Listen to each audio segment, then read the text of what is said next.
Please welcome journalist and author, Devin Scillian. Thank you.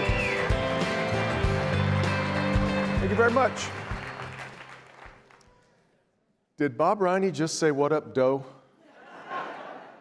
I'm really glad I was here to hear that. Thank you all very much for being here for my Mackinac Moment.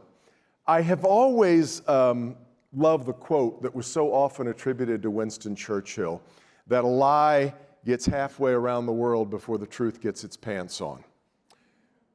Unfortunately, there is no real proof that Churchill actually authored that quip, which is ironic that this well-worn adage about truth might not be all that based in truth.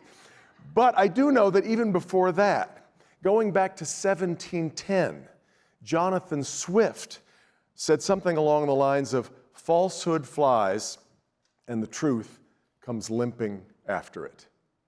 We can go further than that. There's nothing new about the struggle for truth.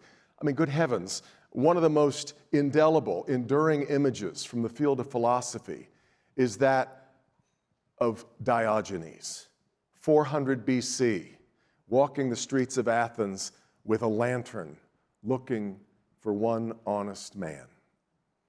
He didn't find one, by the way. Spoiler alert. But I had always believed that we were all Diogenes, passionate about finding the truth about just about everything. Questions enormously profound, like how big is our universe? How small is our place in it? To questions of considerably less import. Did my dog eat that cookie off my plate?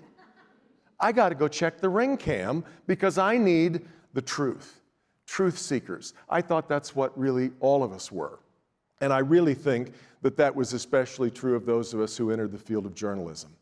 When I started at the William Allen White School of Journalism at the University of Kansas, one of the first things that I was taught was that while any reporter's work is, of course, going to be held up to all kinds of scrutiny, the one thing that would protect me throughout my, what turned out to be 40 years in journalism, was the truth. Truth and accuracy had to be my North Star, my lighthouse. So just about every reporter that I know, certainly every reporter worth his or her notebook, develops this deep, relentless obsession with being accurate, with knowing the truth. In my 40 years of journalism, it wasn't rare at all for me to sit bolt upright in bed at 2 o'clock in the morning saying, "Did I say 1967 or 1968? And that would launch a crisis that would last until I either found out that I was right, I got it right, or that I could go fix it and correct the record. Terribly important to me. But it's not just journalists who have to rely on truth. Society, we all have to rely on certain truths. These discussions that we're going to have over the next couple of days, based on what's the fix, we have to be agreeing on the truths that have driven us there. Or else, what kind of debate do we have? It's a pretty worthless debate if one side keeps insisting that 2 and 2 are 5. So it has been heartbreaking for me that even as we have all now been able to create access to the world's libraries, dictionaries, encyclopedias, and almanacs, all at our fingertips on a phone or a tablet or a computer, the truth still can't get its pants on. Problem is that in our digital age, it's even tougher because you can now arrange all of those ones and zeros in such a manner that they tell you exactly what you want to hear. And now there are media outlets, I refuse to call them newsrooms, they are media outlets and influencers, gosh, I love that word, that have sprung into prominence for their very support of things that aren't true. And now, as you all know, traditional media has taken a real whipping over the last decade or so. But traditional media, think about it for a second, with our chains of command, our editors, our fact checkers, our standards and practices, our libel attorneys who are reviewing our work, we have all of that in place. But today we have a fair number of people who will tell you that the New York Times is full of lies, but everything they've read on bobsbigidea.com is the gospel truth.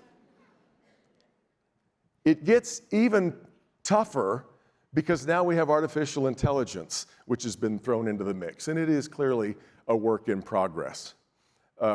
Recently, I turned to Claude for some help with scheduling a memorial service. My parents are going to be interred at Arlington National Cemetery on August 31st. And Claude told me that that was a Sunday and suggested some Sunday plans. Here's some other things you can do in Washington. I had to tell Claude, August 31st is a Monday. And Claude basically said, you know what, you're right. But moving on, my wife and I have actually decided that artificial intelligence is very much a male rather than a female. Because a woman would say, you know what, I think it's a Sunday, you'll want to check that. But the male AI says, oh yeah, I'm right. Oh, never mind, we'll just move on to what's next. I don't think Claude ever sits bolt upright in bed at 2 a.m. in the morning. So what can you do? Well, if nothing else, I am begging you, I beg everyone to diversify your information diet. If you are only eating out of the same ice cream carton every single day, it may taste really good, but you are missing some really important nutrition in your information intake.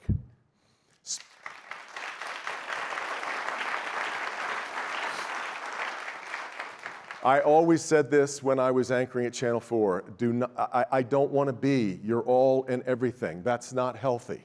Round it out.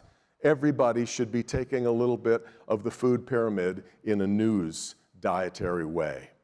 Spend a little less time with opinion and more on straight reportage. It is still surprisingly easy to find. One thing that I really wish that the print world would do a little bit better is to delineate between opinion and reportage, because it's all there, but maybe opinion should all be in a green font or something. I don't know. But it's too easy to jumble it up, especially in this digital age. But one more chestnut about the truth. The truth will set you free. Jesus said that. Many years later, it was amended to, the truth will set you free, but first, it will make you miserable. If the truth is not making you miserable every once in a while, I'm not sure you're getting the truth, but we can handle it. Thank you.